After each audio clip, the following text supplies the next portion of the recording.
नमस्कार, capital TV का खास शो महाराष्ट्र फाइल्स देख रहे हैं आप। मैं हूं आपके साथ पूजा। महाराष्ट्र की राजनीति से उद्धव ठाकरे का नामो निशान खत्म सा हो गया है। उद्धव ठाकरे की गलतियों की सजा उनके बेटे आदित्य ठाकरे को सहना पड़ रहा है। पर जारी बयानबाजियों के बीच महाराष्ट्र के उप मुख्यमंत्री देवेंद्र फडणवीस ने एक अहम बात कही है। उन्होंने कहा है कि आदित्य ठाकरे और उद्धव ठाकरे मेरे शत्रु नहीं है, हमारे बीच वैचारिक मतभेद है। उद्धव जी ने अब अलग विचार पकड़ रखा है, मेरी पार्टी का एक अलग विचार है। हम वैचारिक विरोधी हैं लेकिन शत्रु नहीं। पर सवाल यह है कि आए दिनों आदित्य ठाकरे देवेंद्र फडणवीस पर हमला बोलते रहते हैं। दोनों ही पार्टियों की तरफ से बयानबाजियां होती रहती हैं, पर अचानक से इस तरह का बयान क्यों?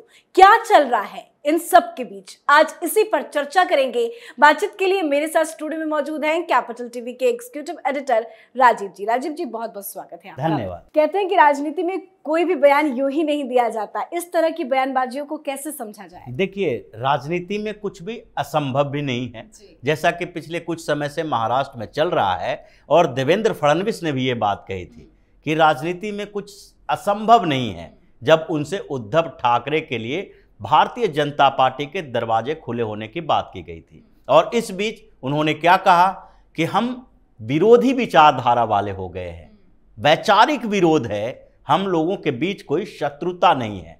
राजनीति में जो महाराष्ट्र की संस्कार और परंपराएं हैं उसके अनुसार हम लोग तो दोस्त ही हैं। लेकिन ये बात क्यों कही गई? क्योंकि सवाल तो खड़ा होता है, एकनाथ शिंदे हों या देवेंद्र फडणवीस हों, इस बीच जो उद्धव ठाकरे के लिए बातें कही जाती थी, ठाकरे परिवार के लिए शिवसेना में चल रही जंग को लेकर कही जाती थी, उसमें हमेशा प्रतिरोधी विरोधी विचारधारा के स्तर पर नहीं, जैसे लग रहा था कि महाराष्ट्र में व्यक्तिगत शत्रुता का माहौल चल रहा है। एक दूसरे के ऊपर ऐसे ही लांछन आरोप और व्यक्तिगत आरोप लगाए जा रहे थे। लेकिन इस बीच स्थितियां बदल गई। आदित्य ठाकरे ने देवेंद्र फडणवीस के बारे में ये बातें कही थी और ये मीडिया वालों से पूछा गया था कि आप फडणवीस से जाकर पूछिए कि उनकी क्या विचारधारा है, क्योंकि ये बात, इसकी शुरुआत 3-4 दिन पहले से हुई, जब उद्धव ठाकरे और एकनाथ शिंदे के बीच इतना ज़्यादा विवाद पैदा हो गया। शिवसेना पर एकनाथ शिंदे का कब्जा हो गया और उसके बाद जब बातचीत शुरू हुई ठाकरे परिवार से, तो एक जगह पर आदित्य ठाकरे ने ये बात कही कि देवेंद्र फडणवीस के साथ हमारी कोई शत्रुता नहीं है, हम लोग अभी भी बहुत अच्छे रिश्ते वाले लोग हैं, साथ में काम किए हैं और हमारे बहुत अच्छे संबंध अभी भी बरकरार हैं। हम लोग वैचारिक विरोधी हो सकते हैं, हमारी राजनीतिक विचारधारा अलग अलग हो गई है, लेकिन संबंध वही हैं। और आगे की बात जो है कि उनके मन में हमारे लिए क्या है, वो तो देवेंद्र फडणवीस बताएंगे। इसके बाद ही फडणवीस साहब ने ये बयान दिया कि हमारे मन में भी वही प्रेम भावना है, ठाकरे परिवार से हमारी कोई व्यक्तिगत शत्रुता नहीं है, वैचारिक विरोध है। लेकिन ये दोनों तरफ से बयान अचानक से कैसे बदल गए? क्योंकि आदित्य ठाकरे पहले हर मंच पर ये बोला करते थे, 2-3 महीने के उनके जितने भी भाषण हैं उन सब जगहों पर वो एकनाथ शिंदे के साथ साथ देवेंद्र फडणवीस के बारे में बोलते थे कि इन लोगों को हम सड़क पर ले आएंगे, बर्ली में घुसने नहीं देंगे, बर्ली में घुसने नहीं देंगे। ऐसा क्यों बोलते थे? क्योंकि उन्हें बताया गया था, बार बार ये रिपीट किया गया था कि महाराष्ट्र में जो शिवसेना के साथ हुआ उसमें सबसे बड़ी भूमिका देवेंद्र फडणवीस की है। ये आदित्य ठाकरे को कहा गया था। और इसके पीछे मास्टरमाइंड कौन थे? एक संजय राउत और दूसरा पर्दे के पीछे से शरद पवार। इन लोगों ने जो महाराष्ट्र में शिवसेना के अंदर और ठाकरे परिवार के अंदर भारतीय जनता पार्टी को लेकर जहर भरी थी, उसी का नतीजा है कि उद्धव ठाकरे भी रास्ते से भटक गए और आदित्य ठाकरे तो अभी राजनीति में बच्चे हैं। उनको समझ में नहीं आ रहा है कि राजनीति की कैसे जाती है। पहली बार चुनाव लड़े हैं, उनको चुनाव लड़ने के समय में ऐसे बताया जा रहा था कि मुख्यमंत्री तो आपको ही बनाया जाएगा। वो लगा कि इतने कम उम्र में अगर सीएम बन जाते हैं, 2 साल के लिए ही सही, 3 साल के लिए ही सही, तो ये बहुत बड़ी उपलब्धि होगी। ठाकरे परिवार का पहला व्यक्ति जो तीसरी पीढ़ी का है वो सीएम बन जाएगा। लेकिन स्थितियां बदल गई। जब चुनाव हुए और भारतीय जनता पार्टी से अलग होने की बात आई तो शरद पवार और कांग्रेस, ये दोनों में जब बात चल रही थी तो आदित्य ठाकरे के नाम पर मुहर लगी ही नहीं। इन लोगों ने कह दिया साफ तौर पर कि आदित्य ठाकरे आएंगे तो फिर हम सहयोग नहीं कर सकते। हमारे यहाँ बहुत वरिष्ठ नेता हैं, सब उद्धव ठाकरे को तो सम्मान करते हैं, पुराने नेता हैं जो उम्र में भी ज़्यादा, अनुभव में भी ज़्यादा, तो इनके साथ कंप्रोमाइज हो सकता है, उनको सीएम बना सकते हैं। आदित्य ठाकरे फिर वहीं के वहीं रह गए और उन्हें जो बार बार बताया गया कि अब भाई राजनीति में हम दूसरे दिशा में जा रहे हैं, उन्हें पहली बात यह समझाया गया, संजय राउत ने जो बात कही कि देखिए कैसे धीरे धीरे भारतीय जनता पार्टी छोटे भाई की भूमिका में जो थी वो बड़े भाई की भूमिका में पहुंच गई है। अब राजनीति में प्रतिस्पर्धाएं होती है, घर परिवार में भी प्रतिस्पर्धा होती है, लेकिन प्रतिस्पर्धा स्वस्थ होनी चाहिए। कंपटीशन है जो फेयर होना चाहिए और उसमें अगर आपसे कोई कंपटीट करके आगे बढ़ रहा है तो उसके लिए आप अपनी स्ट्रेटजी बनाएंगे, ये आत्ममंथन करेंगे कि आखिरकार हमारी स्थिति कमजोर क्यों हो रही है। आप ये नहीं कहेंगे कि आपने जबरदस्ती हमें पीछे ढकेल दिया, क्योंकि भारतीय जनता पार्टी और शिवसेना के बीच गठबंधन रहा। जब जब गठबंधन ब्रेक हुआ तो उसमें शिवसेना की भूमिका थी। 2014 में जब विधानसभा चुनाव दोनों नहीं लड़े साथ में, तो वो उसमें भी शिवसेना ने गठबंधन तोड़ा था, बाद में दोनों साथ आ गए। जब 2017 में बीएमसी का चुनाव होना था तो उस समय भी शिवसेना ने कहा कि हम आपके साथ चुनाव नहीं लड़ेंगे, अलग अलग चुनाव लड़ लो। फिर जब दोनों की सीटों में 2 सीटों का अंतर हो गया तो फिर भारतीय जनता पार्टी ने बिना कोई शर्त के, बिना कोई कंडीशन रखे हुए मेयर और डिप्टी मेयर दोनों शिवसेना को दे दिया, उद्धव ठाकरे को दे दिया।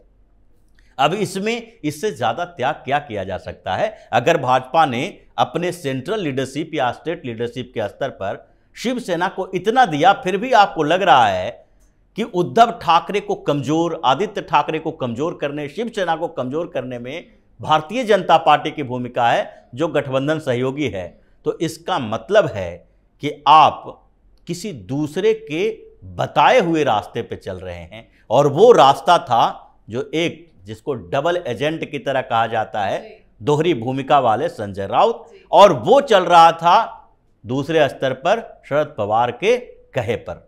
शरद पवार ने एक एजेंट छोड़ा और इसने उद्धव ठाकरे को बताना शुरू किया। जब आप एक ही व्यक्ति की बात सुनेंगे तो फिर आपको लगना लगेगा कि यही जो कह रहा है वो सच है, क्योंकि दूसरे स्तर पर सारे रास्ते आपने बंद कर रखे हैं। यही तो एकनाथ शिंदे और उनके समर्थन में जितने विधायक आए, उद्धव ठाकरे के ऊपर क्या आरोप लगाया गया। क्या आने वाले वक्त में संजय राउत का हिसाब किताब होगा? देखिए, आदित्य ठाकरे ने यही संकेत दिया है कि ये लोग जो बुजुर्ग नेता हैं, उद्धव ठाकरे और संजय राउत, इन लोगों ने तो शिवसेना को बर्बाद करके रख दिया। अब तो इनके पास कोई विकल्प नहीं है शिवसेना के लिए। शिवसेना में कौन सा विकल्प है, क्योंकि पार्टी भी चली गई है, सिंबल भी चला गया है। अब संगठन पर भी शिवसेना का पूरा कब्जा एकनाथ शिंदे का हो गया है। उसके बाद जो प्रॉपर्टी की बात हो रही है उसमें भी एकनाथ शिंदे चुप नहीं बैठेंगे। डिस्प्यूट तो होना ही है, क्योंकि शिवसेना भवन भले ही ट्रस्ट चलाता है लेकिन ट्रस्टी उसके शिवसेना के नेता ही हैं, ठाकरे परिवार के लोग भी हैं। यहां तक कि प्रबोधन प्रकाशन जो एक ट्रस्ट के माध्यम से चलता है, जो मार्मिक और सामना दोनों पत्रिका और पेपर निकालता है, वो प्रकाशन भी ट्रस्ट के माध्यम से चलता है, जिसमें शिवसेना के लोग भी हैं और ठाकरे परिवार का भी है। अगर डिस्प्यूट होगा कि शिवसेना का ये प्रॉपर्टी है, कहीं न कहीं ट्रस्ट में शिवसेना का नाम जुड़ा हुआ है, तो शिवसेना के भवन या प्रबोधन प्रकाशन हर के ऊपर दावा होगा। और जब तक डिस्प्यूट खत्म नहीं होता, यानी कि हिंदुस्तान में जो सिविल कानून है उसमें प्रॉपर्टी का डिस्प्यूट कितना लंबा चलता है ये सबको मालूम है। अभी भी एकनाथ शिंदे के पास कुछ नहीं है। एकनाथ शिंदे के पास न अकाउंट है शिवसेना का, न ही वो प्रॉपर्टी है। अगर ये सीज हो जाएगा, कुछ समय के लिए रोक दिया जाएगा, तो उसके बाद नुकसान किसका होगा? उद्धव ठाकरे का, क्योंकि उनके ऊपर अभी कब्जा उद्धव ठाकरे का है। अब आदित्य ठाकरे थोड़े समझदार होते जा रहे हैं। उनको लगने लगा कि ये बुढ़े मिलकर उनका पूरा का पूरा कैरियर बर्बाद करने में लगा हुआ है, और अपना घर तो शरद पवार का संभल नहीं रहा, हमारे पास बार बार मातोश्री में बैठक करने चले आते हैं, उद्धव ठाकरे को समझाने चले आते हैं, क्योंकि अपने घर में तो आग लगी है। अगर कुछ समय पहले की बात देखें तो सुप्रिया सुले के पोस्टर लगे हुए थे कि सीएम बनेगी और पहली महिला सीएम बनेगी। उसके बाद अजीत पवार के जो समर्थक हैं वो भी सीएम पद के लिए दावेदारी करने लगे। तो ये है जो अपने घर को संभालने के बदले चाहते हैं कि दूसरे के घर में आग लगी होगी तो हमारा घर तो कम से कम सुरक्षित रहेगा, कोई इस पर ध्यान नहीं देगा। नहीं तो ऐसी स्थिति नहीं थी तो अजीत पवार ने बगावत की, फडणवीस के साथ सरकार बनाई और उसके बाद भले ही समर्थन नहीं मिला, वो वापस चले गए अपने चचा के साथ, लेकिन संभावना तो इस बात की है कि वो कभी भी फिर से कर सकते हैं। तो आदित्य ठाकरे इन बातों को समझ रहे हैं और जो सियासत चल रही है महाराष्ट्र के अंदर उसमें तो ऐसा लगता है कि हो सकता है संजय राउत को ये लोग बाहर का रास्ता दिखाए कि अब बहुत हो गया आपका वो शकुनी वाला व्यवहार, अब आप बाहर जाओ।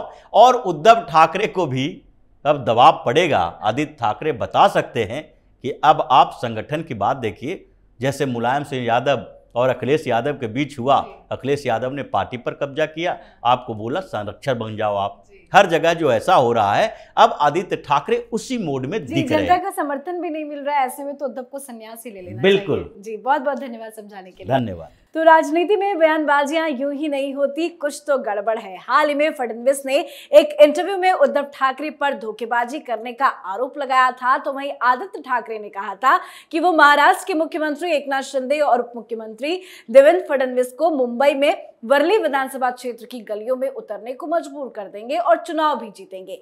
पर इसी बीच इस तरह की बयानबाजी काफी कुछ इशारा कर रहा है और बड़ा खेल संजय राउत के साथ होने वाला है। आप अपनी राय कमेंट करके जरूर लिखिए। देखते रहिए कैपिटल टीवी। नमस्कार।